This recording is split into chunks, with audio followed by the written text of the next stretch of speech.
ഈ America will be happy ഈ പിന്നെ ഈ കരാറൊക്കെ ഒപ്പിടുമ്പം ഈ ഇന്ത്യ എതിരാക്കാൻ അമേരിക്കക്ക് സത്യം പറഞ്ഞാൽ ട്രംപിന് താല്പര്യം. ഈ ട്രംപിന് ആവശ്യമുള്ള കുറച്ച് സാധനങ്ങൾ ഇന്ത്യ ചെയ്തു കൊടുക്കും സ്നേഹമാണെങ്കിൽ. പക്ഷെ F-35 വാങ്ങിക്കുന്ന പ്രശ്നമേ ഇല്ല. കാര്യം എന്ന് പറഞ്ഞാൽ മറ്റുള്ള രാഷ്ട്രങ്ങൾ 7-8 രാഷ്ട്രങ്ങൾ വിഡ്രോ ചെയ്ത് കഴിഞ്ഞു. ഇത് വേണ്ടെന്ന് പറഞ്ഞു. ചിലവും കൂടുതലാണ്. ചിലവും കൂടുതലാണ്. പിന്നെ അതിന് വേറെ ഇന്ത്യ ഈ അമേരിക്കയായിട്ട് ഉടക്കാനുള്ള ഡിഫറൻസ് ഓഫ് ഒപ്പീനിയൻ വരാൻ കാര്യം ഈ അമേരിക്ക എന്ത് ആയുധം തന്നാലും അവർ കൂടെ എങ്കിൽ വരും. അപ്പം അത് നമുക്ക് പറ്റില്ല.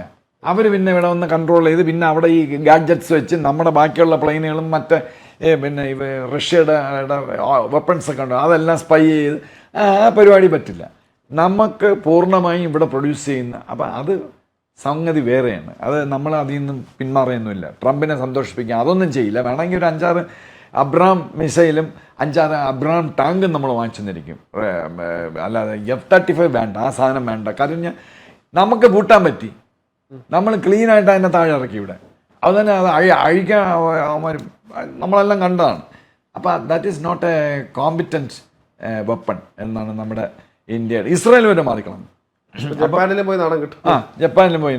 ഇസ്രായേൽ പറ്റൂല. ഇസ്രായേൽ പറ്റൂല എന്ന് പറഞ്ഞാൽ അതിലെന്തോ കുഴപ്പമുണ്ടെന്നാണ്. അപ്പം അത് നമ്മൾ SU-57 തന്നെയാണ് നമ്മൾ പ്രിഫർ ചെയ്യുന്നത്.